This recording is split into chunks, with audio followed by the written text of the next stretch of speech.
Hello everyone and welcome back to the Motorsport YouTube channel. Today's video is about Colton Herta joining the F2 paddock for 2026. The first question is, how did this come to be? Well, Cadillac is joining F1. They've recently announced their two drivers, Perez and Bottas. We know all that. It's been very covered a lot by the F1 media. Expected two kind of secure, experienced drivers, race winners, to lead the team into their first season, kind of get that development going in the right trajectory. But the long-term ambitions for that Cadillac team is to have an American driver or an American-backed driver, with a big kind of market capitalization over there for their fan base. Colton Herta wants to be that guy. He has one eye, if not two eyes, on the 2027 or 2028 seat even, if one of those drivers departs. I think both of Perez and Bottas will be on 1+1 contracts where the first year is guaranteed. Then depending on the team and performances, there may be a second year for both or one driver, or maybe none. Maybe they'll just cut both of them after the first year. But that's why Colton Herta wants to stick about. He sees this as a great opportunity for two aging guys who are moving on in the next couple of years for sure. He knows that Andretti wants to have an American driver, and the options are limited. There's Jack Crawford, which we'll speak about later. There's Alex Palou, who's Spanish, but also a very good American kind of based driver. So limited options, and he's trying to put himself in the best position possible by coming to F2 and kind of competing in that championship while doing his reserve driver roles for the team.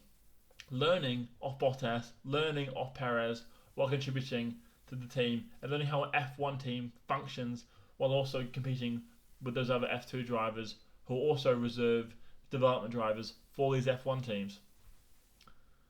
This kind of strikes me a lot like the Mieta move. But let's go back and have a look at his career so far, Colton Herta's career. Second last year in IndyCar to Alex Palou, mentioned previously. Seventh this year. And I think Colton Herta sees himself as, well, Palou is an amazing driver. He's the standout the best driver in the IndyCar paddock. No one's going to beat him for the time being. Palou said that in the short term, he's not looking at an F1 seat. He wants to beat some more records in IndyCar. But Colton Herta's like, well, if you're going to do that, I'm probably the second best young driver in IndyCar. I'm American, you're Spanish. Get me an F2 as a reserve driver, and I'll put myself in the best position possible. He's got a good resume, He's raced in Europe before, although not for a long time, because he joined IndyCar when he was 18 years old. So unlike what we see in F2 and F3 recently, where it's getting like most drivers are around 2021, he was young when he made the big leap up to the top. But so did Mieta with Super Formula. And Mieta was 24 when he joined the series. Colton Herta will be 25, almost 26.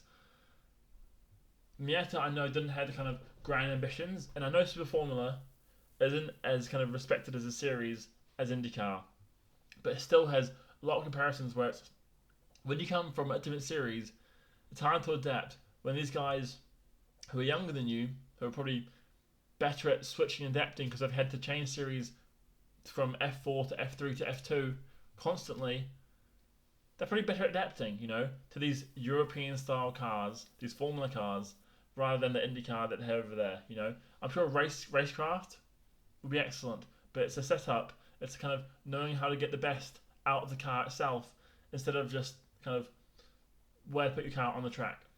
There's a lot of other stuff that goes into it. So I think he's going to struggle initially, Mieta still hasn't found his feet. He's had a couple of bright sparks, but that kind of resonates with what I've seen from Colton Herta's career so far. A couple of bright sparks, some bad performances here and there, but he's never consistent.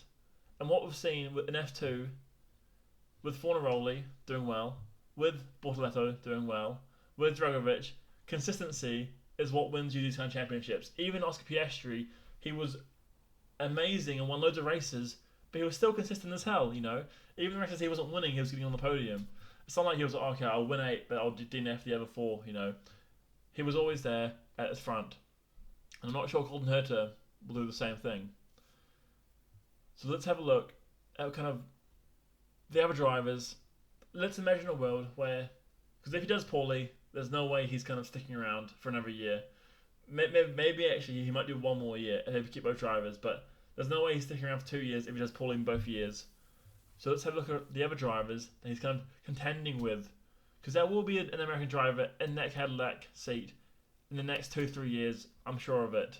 So Jack Crawford, this guy, I think, is probably the main man that he's to compete with.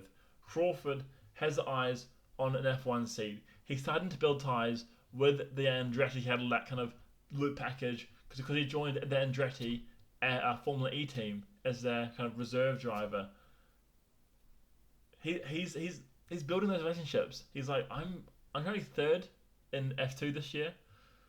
I think maybe 4th actually now, but still, he's at the top end. He's still young as hell. I think he's like 20. So he's got 5 years to kind of build the resume in F2.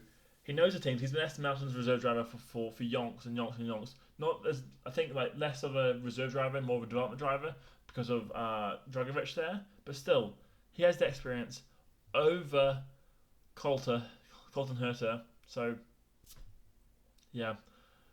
I don't know. And then for me, I would just love to see Alex Palou in F1. He's storming away with the title. I think he's won like 8, maybe more of the races this year. That's almost half of the races he's won.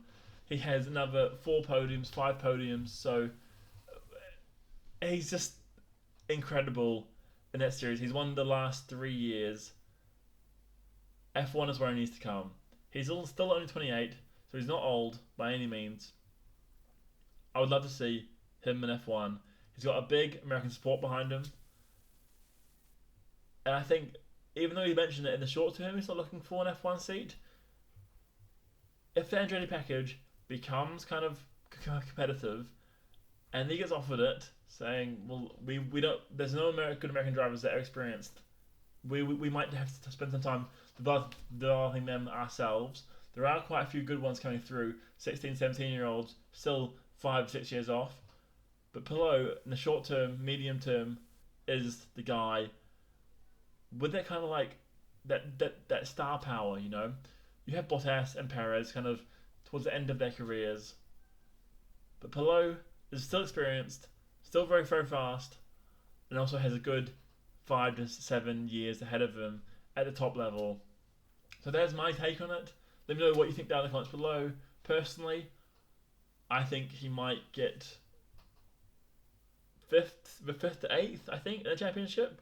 But he's not going to dominate these kids. There's some strong talent in F2. I think people always underestimate how good most of these drivers are. If not all of them. Even the guys that I thought weren't very good have proven they're bloody well good. So, thanks for watching. Let me know what you think down in the comments below. Subscribe if you liked this video. Peace.